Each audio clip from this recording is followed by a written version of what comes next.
when you talk about an exercise session, one isolated single exercise session, there are two factors to consider: the intensity factor and the duration factor. Duration is the amount of time spent training,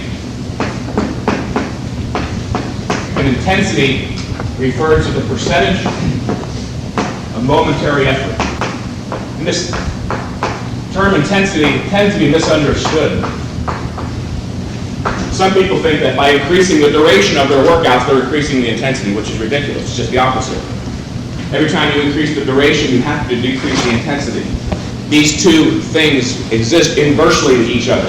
They're mutually exclusive. You can't have a lot of one and a lot of the other. It's demonstrated by a very simple inverse ratio graph. It demonstrates the universal relationship that exists between intensity and duration.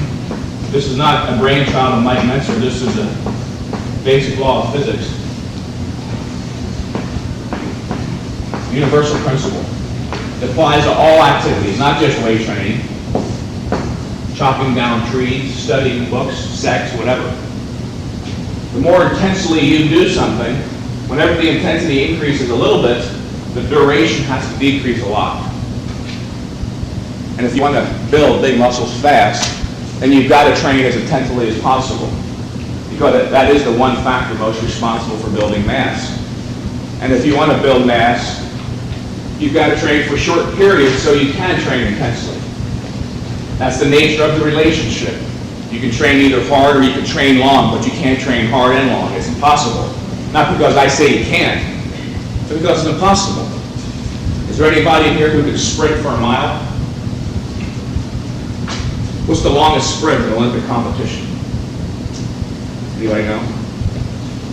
400 meters. Why isn't there an 800-meter sprint or a mile sprint? It's laughable, yeah, because it's ridiculous. It's impossible. Just like it's impossible to train hard for 2 hours. Nobody can train really hard. When I talk about hard, I mean maximally. All-out effort for 2 hours.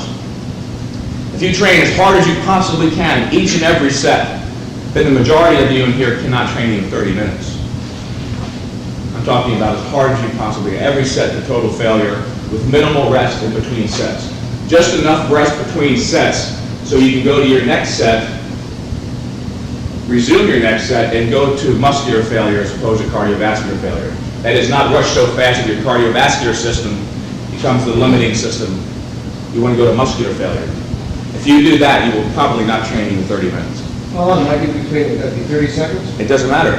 It's going to vary from muscle group to muscle group because of the demands placed on the cardiovascular system. You rest just long enough between sets so you can resume the next set and go to muscular failure as opposed to cardiovascular failure. In other words, if you're doing your legs and you're going from one set to another, and the second set terminates because you're breathing so hard, as opposed to true muscular failure in the legs, then you didn't rest long enough. See what I'm saying? Any questions about this? It's really not, it's not even debatable. It's fact, not theory. It's immutable. I mean, this is one of the basic laws of nature. You ever compare the calves of a sprinter to the calves of a distance runner? I use this example all the time, but it's one of the best there is. The sprinter always has a large muscular calf. The distance runner always has a stringy little calf. Because he overtrains, he's chronically overtraining.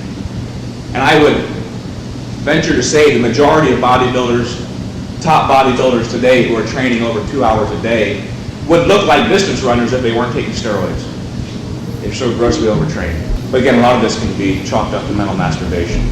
All of the academics aside, what really counts is that you get your ass in the gym and train hard. And if you're training 6 to 8 hours a day, you're not training hard. It's laudable from one standpoint. You're devoted, you're willing to be diligent, put a lot of work in, but that has nothing to do with progress.